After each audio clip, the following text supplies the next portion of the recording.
Bien-aimés de Dieu, que la grâce et la paix vous soient données de la part de notre Seigneur Jésus-Christ.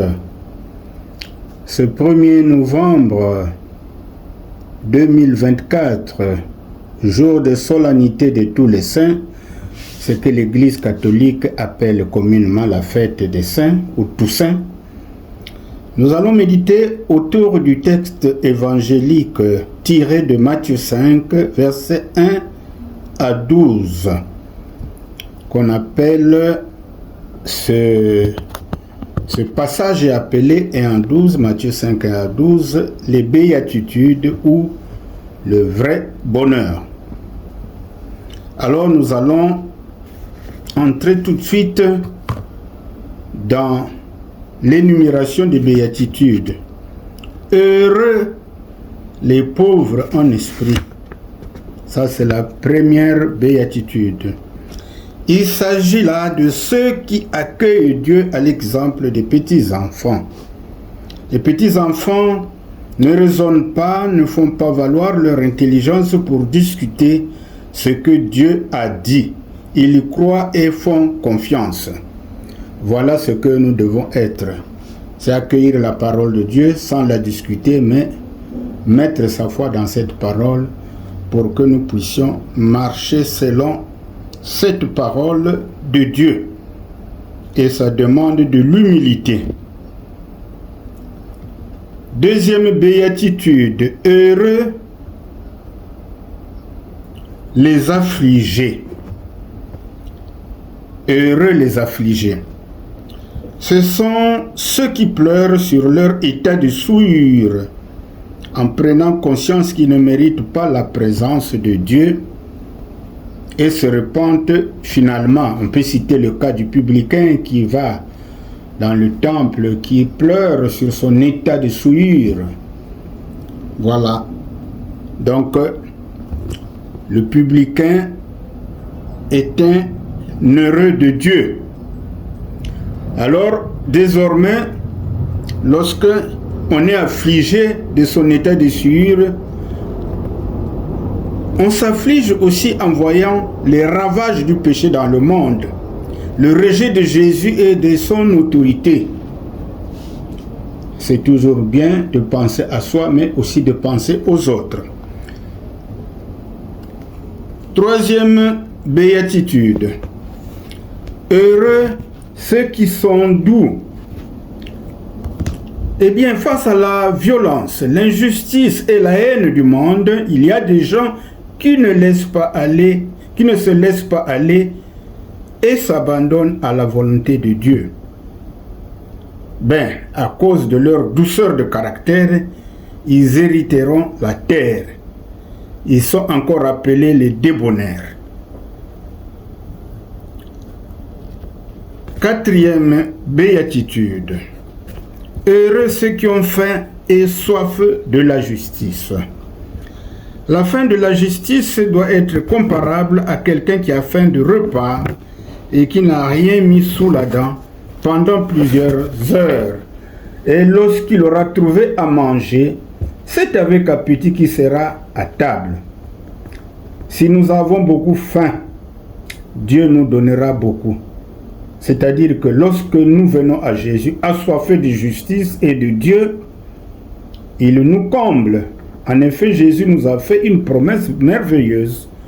Je ne repousserai pas celui qui viendra à moi. Jean 6, 37. Cinquième béatitude. Heureux les miséricordieux. Les miséricordieux sont ceux qui ne pensent pas seulement à leur propre misère, mais compatissent aussi à la misère des autres. Il faut avoir senti sa propre misère, avoir souffert soi-même pour mieux compatir à la souffrance d'autrui.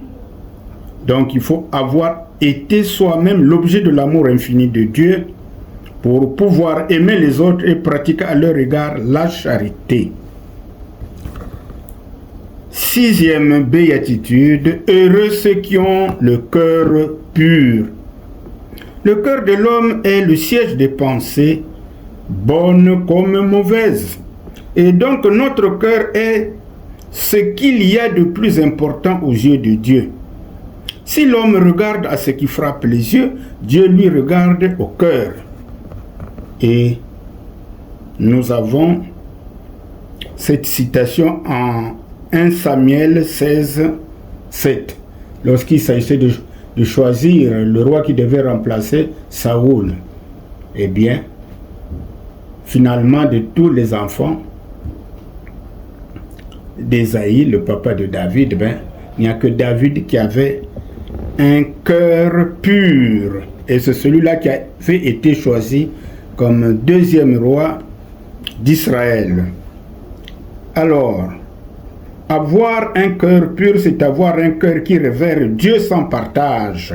En d'autres termes, c'est aimer Dieu de tout son cœur, de toute son âme, de toute sa pensée et de toute sa force.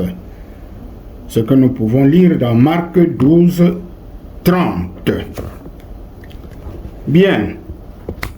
Nous allons passer au 7e, sinon à la 7e béatitude. À la 7e béatitude, si je ne me trompe pas. Sinon, plutôt, oui, à la 7e. Heureux ceux qui font la paix autour d'eux. Eh bien, ce qui procure la paix sous-entend ici les personnes qui répandent la paix autour d'eux. Il s'agit des pacificateurs spirituels qui essayent de supprimer l'injustice, la souffrance et le péché qui règne dans le monde. Ils aident ainsi leurs semblables à faire la paix avec Dieu. C'est là la véritable paix, car celle-ci surpasse toute intelligence humaine, comme nous le dit Philippiens 4, 7. Enfin, la 8e béatitude, heureux ceux qui sont persécutés. Ah oui, Jésus lui-même a été persécuté dès son enfance et ses parents étaient obligés de fuir avec lui en Égypte. Et lorsqu'il commence au ministère de salut, le cercle de ses ennemis ne cessait de s'agrandir, notamment les chefs religieux, civils, politiques et même les gens de modeste vie et ceux de son village. Mais donc les disciples ne pourront pas faire exception à la persécution. Il les a d'ailleurs prévenus. Jésus nous a prévenu que dans la marche de foi en sa personne, nous serons persécutés. En fin de compte, quel enseignement pouvons-nous tirer de ce texte sur les béatitudes? Chaque béatitude est une promesse, source de bonheur, mais répond à un état d'âme et fait resplendir un rayon de la gloire du royaume des cieux. Donc, comme il est dit qu'à chaque béatitude correspond une promesse. Par exemple, aux pauvres d'esprit, aux persécutés, il leur est promis le royaume des cieux. Aux affligés, il leur est promis la consolation.